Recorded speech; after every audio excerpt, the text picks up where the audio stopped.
আসসালামু আলাইকুম, সবার কি অবস্থা, কেমন আছেন? আজকে আমি শুটকির ভর্তা কীভাবে বানাবো আপনাদের মাঝে চলে আসলাম শেয়ার করতে। তো প্রথমে একটা কড়াই বসে দিছি, পরিমাণ মতো তেল দিয়ে এখন কাঁচামরিচ, রসুন, পেঁয়াজ কুচি দিয়ে দিছি। আস্তে আস্তে হইব। তো আমি যেভাবে বানাই রেগুলারলি এভাবে শেয়ার করতেছি। আপনারা কে কীভাবে বানানো অবশ্যই শেয়ার করবেন, কমেন্ট বক্সে বলবেন।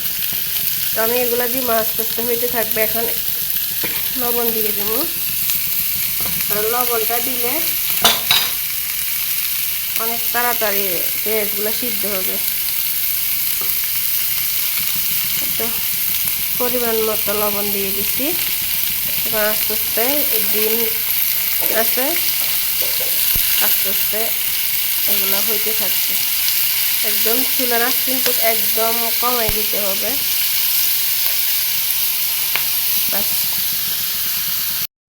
এই দেখেন আস্তে আস্তে কিন্তু পেঁয়াজগুলো লাল হইতেছে।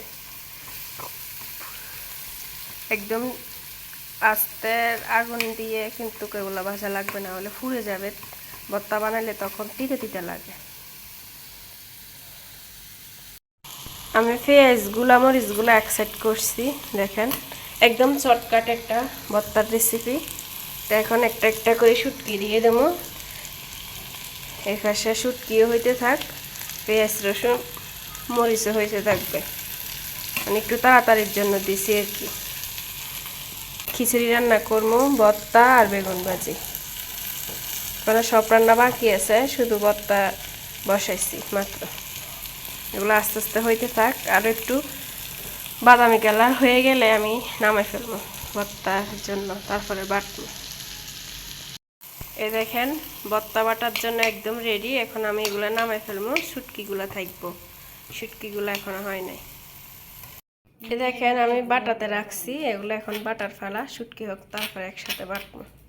তো আপনারা কি কীভাবে ভর্তা বাটেন অবশ্যই কমেন্ট বক্সে জানাবেন। আমি কিন্তু এইভাবে সবসময় ভর্তা তৈরি করে থাকি। এই দেখেন শুটকিগুলো আমি ভালো করে চামিচের সাহায্যে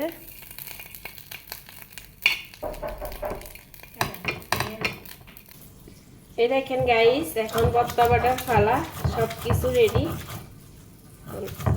ভর্তা বাটি শুধু গরম গরম ভাত দিয়ে খাওয়ার পালা। ওহ কি যে মজা!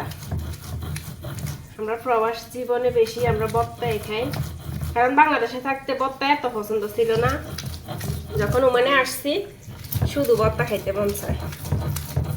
পরে আমার আপুর একটা ফাটা ছিল, আমারে দিয়ে দিছে, বলতেছে আপনার এত ভর্তা পছন্দ, ফাটায় নিয়ে যান, ভর্তা খান। তো আর কি করবো, নিয়ে আসি প্রত্যেকদিন। এখন ভর্তা খাইতেছি। তো ভর্তা লাভার কে কে আমার মতো অবশ্যই কমেন্ট বক্সে জানাবেন। ফাইনালি আমার ভর্তা রেডি। তো কার কার ভর্তা ভালো লাগে বেশি বেশি অবশ্যই কমেন্ট বক্সে জানাবেন। আর ভিডিওটা ভালো লাগলে বেশি বেশি শেয়ার করে দেবেন।